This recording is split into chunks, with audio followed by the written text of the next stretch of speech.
Hello दोस्तों, जय माता की। मित्रों, हर व्यक्ति सुख की कामना लिए घूम रहा है। वो अधिक से अधिक सुख पाना चाहता है,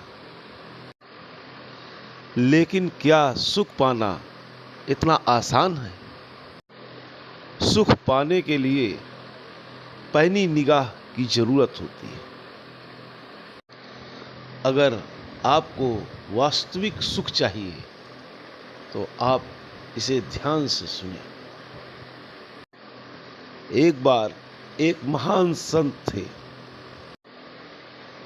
जब वो इस संसार से विदा होने लगे, तब उन्होंने अपने प्रिय शिष्य को बुलाया और कहा, तुमने मेरे साथ काफ़ी समय बिताया और तुमने मेरी सच्ची सेवा की है। मैंने जो भी कहा तुमने उस आदेश का पालन किया है, इसलिए मैं तुमसे अति प्रसन्न हूँ। मैं चाहता हूँ कि मैं इस संसार से जाने से पहले तुम्हें कुछ दे कर जाऊँ,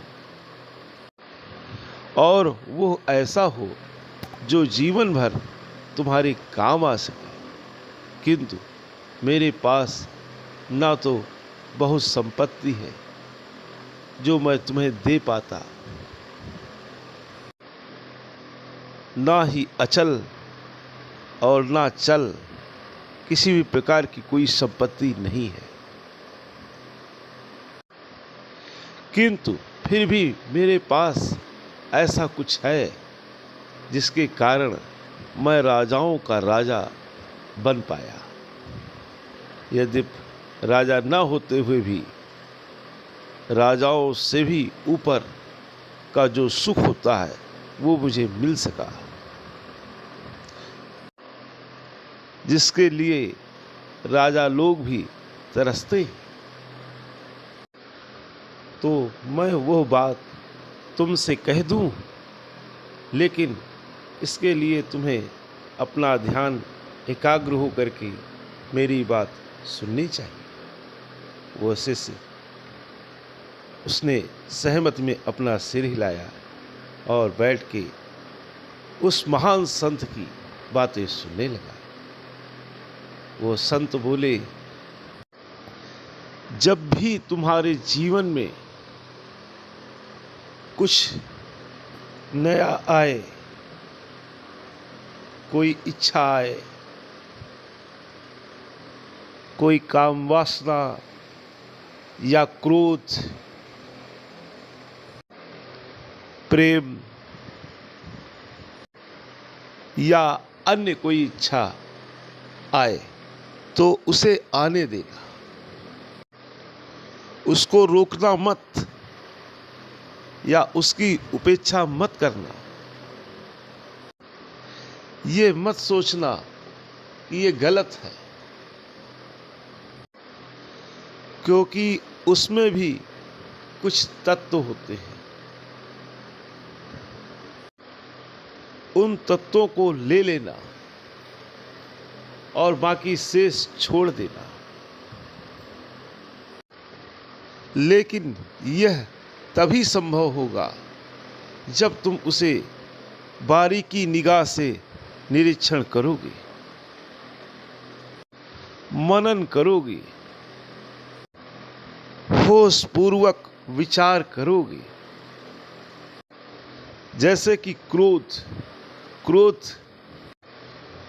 का भी अपना एक तेज तत्व होता है, एक ओज होता है। ओजस्वी वही होता है जिसके अंदर क्रोध होता है। जिसके अंदर क्रोध नहीं होता है, वो तो आप ये समझिए तेजहीन होता है, नपुंसक के समान होता है। जिसके अंदर क्रोध नहीं होता, उसके अंदर कोई बल भी नहीं होता। इसके बावजूद भी हम देखते हैं जो व्यक्ति क्रोधी है उसका जीवन नरक है। वो निरंतर आग में जल रहा है, तड़प रहा है। प्रश्न उठता है कि ऐसा क्यों हो रहा है।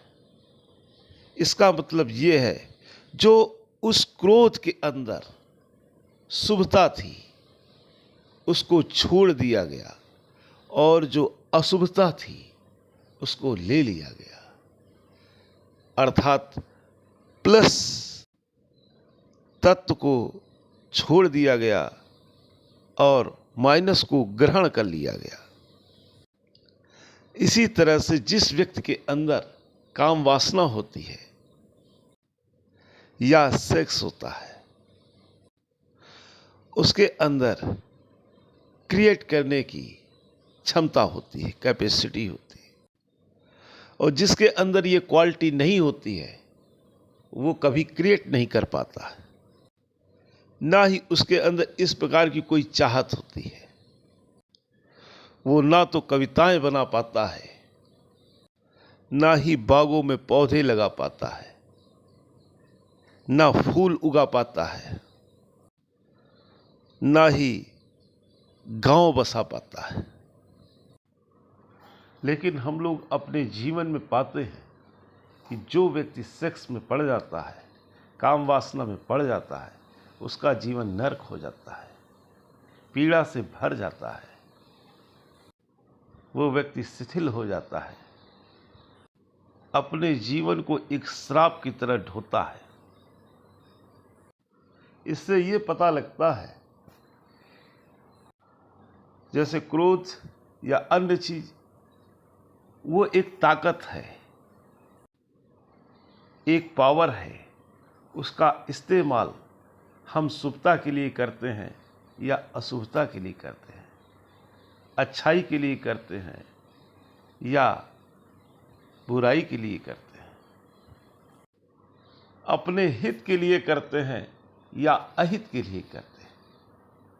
जैसा भी हम करेंगे वैसा ही हमें प्राप्त होगा।